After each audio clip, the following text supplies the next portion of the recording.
وقل رب أدخلني مدخل صدق وأخرجني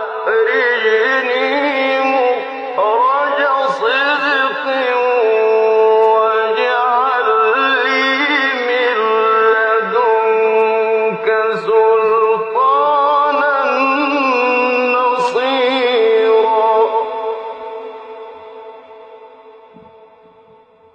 Chers frères, nous sommes toujours en train de commenter le hadith du prophète sallallahu alayhi wa sallam rapporté par Nasa'i et dans lequel le prophète sallallahu alayhi wa sallam demande refuge auprès d'Allah azza wa jal contre 4 choses: contre un savoir inutile, contre un cœur qui ne s'humilie pas et contre une âme qui n'est jamais rassasiée. Nafsul la tashba, une âme qui n'est jamais rassasiée, et contre une invocation qui n'est pas entendue, qui n'est pas exaucée.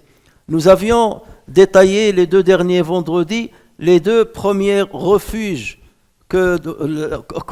auprès d'Allah azza wa jal qu'a demandé le prophète sallallahu alayhi wa sallam, qu'a formulé le prophète sallallahu alayhi wa sallam. Nous avions parlé de la science inutile et nous avions parlé du cœur qui ne s'humilie pas.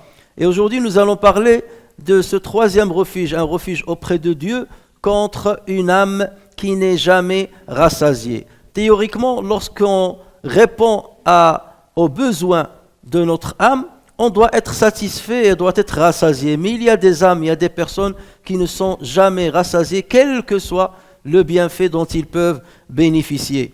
L'âme jamais rassasiée, c'est l'âme qui est avide de ce bas monde et qui ne sont rassasiées jamais. C'est l'âme qui ne se contente pas de ce qu'Allah lui a accordé. C'est l'âme qui convoite sans cesse l'accumulation des richesses et la conquête des rangs et des honneurs. Elle demeure attachée à des espérances lointaines qu'elle n'atteindra malheureusement jamais, se perdant dans l'illusion des désirs qui ne connaissent ni limite ni apaisement. Certes, les âmes humaines, Allah Azza wa Jal instinctivement les a fait pencher vers la recherche des biens matériels, vers la recherche des jouissances de ce bas monde. C'est quelque chose qui est ancré en nous. Mais là, il faut faire attention. Jusqu'à quel niveau doit-on satisfaire la demande de nos âmes? Le prophète sallallahu alayhi wa sallam nous met en garde contre ce réflexe-là, nous met en garde contre ce désir qui est ancré chez nous. Et à ce propos, il dit, si l'enfant d'Adam avait 2 valets d'argent, il voudrait en avoir 3. Et rien ne remplit le ventre de l'enfant d'Adam si ce n'est la terre. Et Allah accueille celui qui se repent. Avoir 2 valets remplis d'argent. Autrement dit, on a de quoi satisfaire nos besoins, de quoi satisfaire les besoins de notre descendance et des générations qui viennent après cette descendance, les petits-enfants et les arrière-petits-enfants. On a de quoi satisfaire le besoin de tout le monde.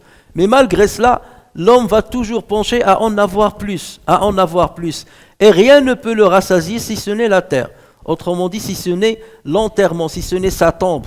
C'est une fois qu'on est dans la tombe qu'on s'arrête d'aspirer à avoir plus, d'aspirer à chercher des espoirs qui sont lointains.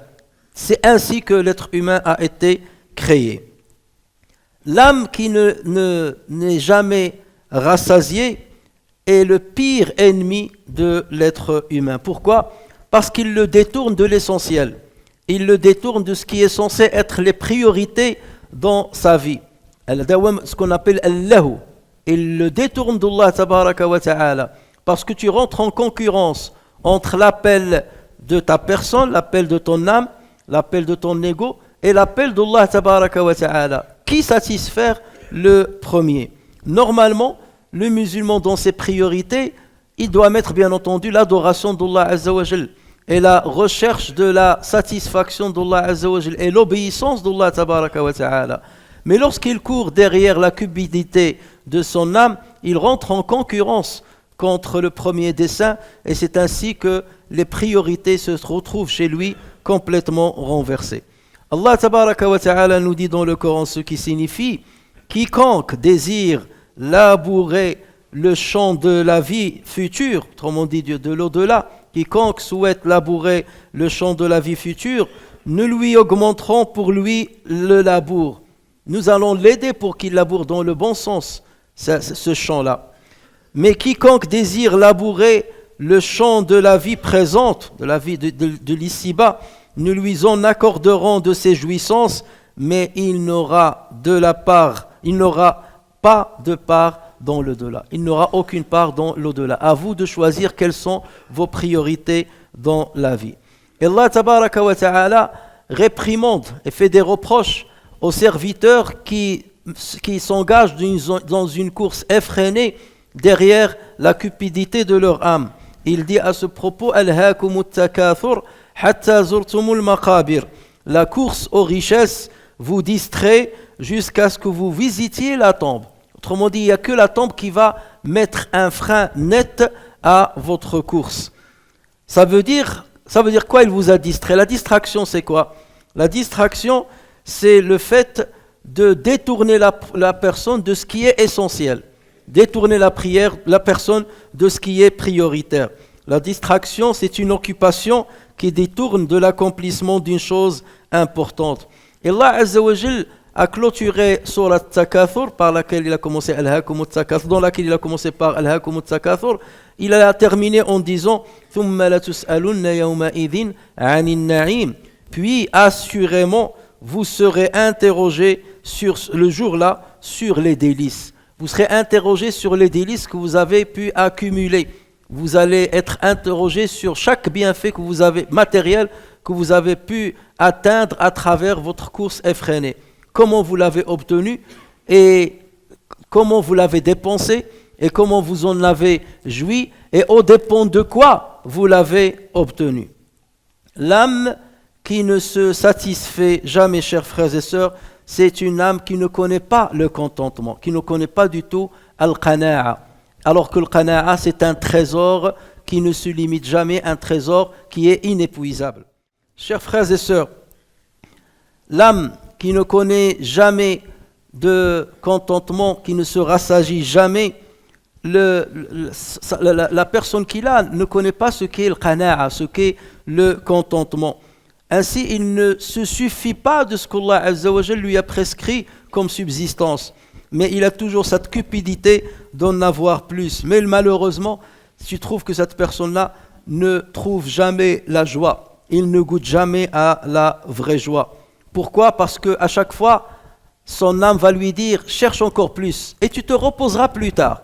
Cumule encore plus et arrivera un jour où tu vas en profiter plus tard. » Et c'est ainsi que nous courons derrière l'argent, nous courons derrière l'acquisition de l'argent pendant surtout notre jeunesse, là où on a de la force, là où il faut voir comment est fait le monde, là où on peut se rapprocher plus d'Allah Azza wa Jal, parce qu'on a la force physique et la force de l'âme. Et à chaque fois on se dit, mais plus tard, je prépare ce dont je vais bénéficier plus tard, ce qui va me procurer du repos plus tard, pour que j'arrête ma course et plus tard je vais en profiter. Le problème c'est qu'on n'arrête jamais. Et la vie, le capital de vie, le capital des années qu'Allah nous a donné sur sa terre, c'est un capital qui est illimité. Alors que nos espoirs, ils sont illimités. Et c'est là le problème. Ton espoir n'a pas de limite, il n'a pas d'horizon. Et ta vie a un horizon. Et plus tu cours derrière tes espoirs, tu finiras forcément par t'arrêter d'une manière rapide lorsque la longévité qu'Allah t'a prescrit arrive à terme. Et à partir de là, tu n'arriveras pas à ce que tu espérais. Parce que c'est à l'instar de quelqu'un qui court derrière un mirage. Et avait raison celui qui a dit, en arabe, deux petits vers qu'on peut traduire ainsi, « Reçois du monde la part qu'il t'accorde avec douceur, et que ton bien d'ici-bas soit le repos de ton cœur. Vois celui qui régna sur ces vastes domaines, Qu'emportera-t-il enfin dans ces grandeurs humaines? Rien qu'un simple linceul, pauvre et dernier témoin, et quelques fils de coton pour l'envelopper au loin. Chers frères et sœurs, l'âme qui ne connaît pas le rassasiement, qui ne se rassagit jamais, c'est une âme qui châtie la personne ici-bas, qui lui procure des difficultés ici-bas, qui lui donne de la souffrance ici-bas, avant peut-être de recevoir la souffrance de l'au-delà. Pourquoi ? Parce qu'il devient un esclave de son argent. Il devient un prisonnier de son argent. Il devient un gardien de l'argent. Alors que théoriquement, c'est l'inverse. L'argent doit être ton esclave. Et c'est l'argent qui doit te garder et non pas l'inverse. Parce que c'est une personne qui, au lieu de choisir Allah Azza wa Jal comme Seigneur, au lieu d'être esclave de Allah Azza wa Jal, d'être au service d'Allah Azza wa Jal, il devient au service de son argent.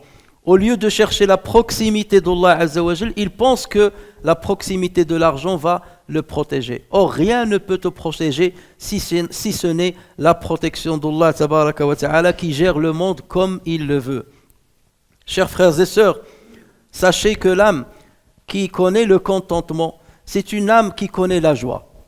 Quelqu'un qui agrée ce qu'Allah Azza wa Jal lui a donné, c'est quelqu'un qui est toujours joyeux. Pourquoi ? Parce qu'il profite de ce qu'Allah Azza wa Jal lui a donné. Il ne cherche pas ailleurs, il est tranquille. Il profite tous les jours de ce qu'Allah Azza wa Jal lui a donné. Et il est reconnaissant vis-à-vis de ce qu'Allah Tabaraka wa Ta'ala lui a donné. Alors que l'âme qui ne se rassasie jamais, c'est une âme qui cherche toujours plus. Et c'est une âme qui se compare toujours à ceux qui ont plus qu'elle.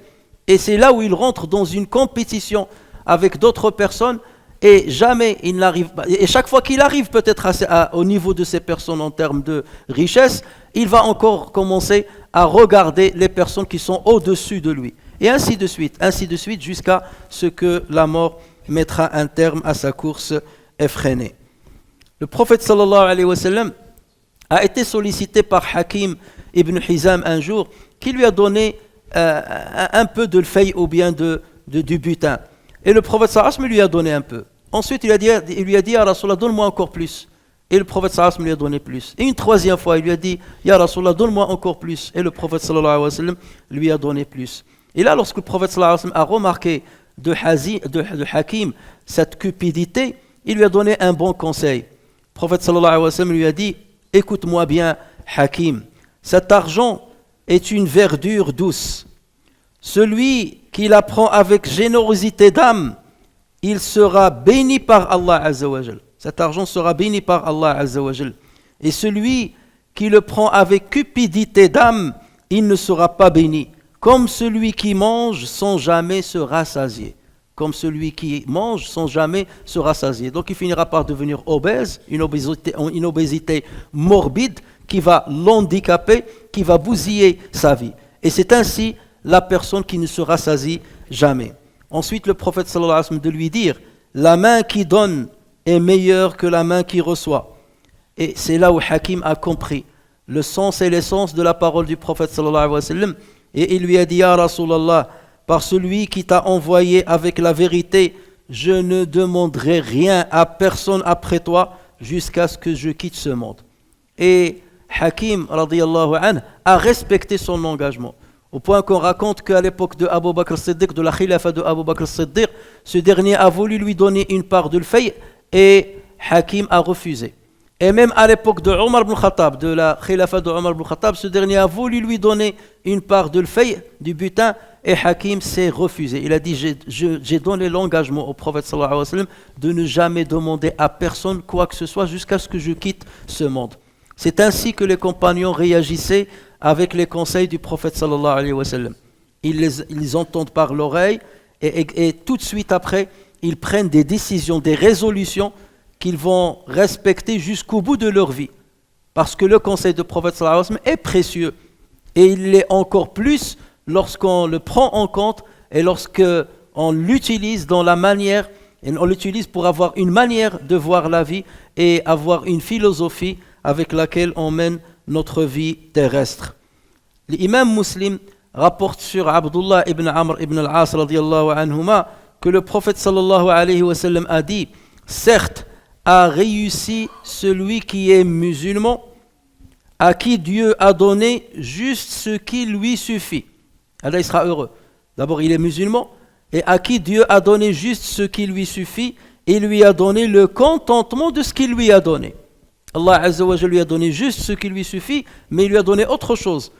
Parce que tu peux avoir ce qui te suffit, mais tu n'as pas le contentement. Mais Allah Azza wa Jalla lui a donné le contentement de ce qu'il lui a donné. c'est quelqu'un qui ne cherche pas plus. Il est content de ce qu'il a, il est très heureux. Alors que l'autre cherche la joie derrière la richesse, mais il n'atteint jamais, le seuil de cette richesse n'a pas de limite. Il ne cesse de monter jour après jour, et c'est pour cela qu'il n'aura jamais la satisfaction. Et le prophète sallallahu alayhi wa sallam nous dit dans un hadith authentique rapporté par Abu Ya'la sur Abu Hurayra radiyallahu anhu: ô vous les gens, certes la richesse n'est pas d'avoir beaucoup de biens, mais la richesse c'est la richesse de l'âme. La richesse c'est la richesse de l'âme. Certes Allah donne à son serviteur la subsistance qu'il lui a écrit. Ainsi soyez modérés dans vos demandes. Soyez modérés dans vos demandes. Vous allez coûte que coûte atteindre ce qu'Allah Azza wa Jal vous a prescrit. Ce n'est pas la peine de vous tourmenter, c'est pas la peine. Sachez que ce qui vous a été prescrit, vous allez l'atteindre d'une manière ou d'une autre. Donc soyez modestes dans la manière. Ne perdez pas votre santé. Ne perdez pas, et ne vous détournez pas de vos obligations familiales, rien que pour chercher l'argent. Vous avez des obligations envers Allah Azza wa Jal. Vous avez des obligations envers votre santé. Vous avez des obligations envers votre santé physique et mentale. Vous avez des obligations envers vos enfants. Vous avez des obligations envers vos parents. Vous avez des obligations envers vos proches. Donc respectez-les et ne cherchez pas votre subsistance aux dépens de ces obligations. Parce que cette subsistance, vous allez l'acquérir d'une manière ou d'une autre, parce que là, je l'a prescrit, et s'il l'a prescrit, c'est que vous allez l'atteindre. Donc soyez intelligents. Demandez-la avec un effort modéré, avec un effort acceptable, sans pour autant oublier vos obligations, notamment religieuses. Et ensuite, le prophète sallallahu alayhi wa sallam a dit: prenez ce qui est autorisé et délaissez ce qui a été interdit. Prenez ce qui est autorisé et délaissez ce qui a été interdit. Et vous serez gagnants ici-bas et dans l'au-delà. Nous implorons Allah Azza wa Jal pour que nos âmes se rassasient de ce qu'Allah Azza wa Jal leur a octroyé comme subsistance. Nous implorons Allah Tabaraka wa Ta'ala qu'il nous donne le contentement au sujet de ce qu'il nous a attribué comme subsistance.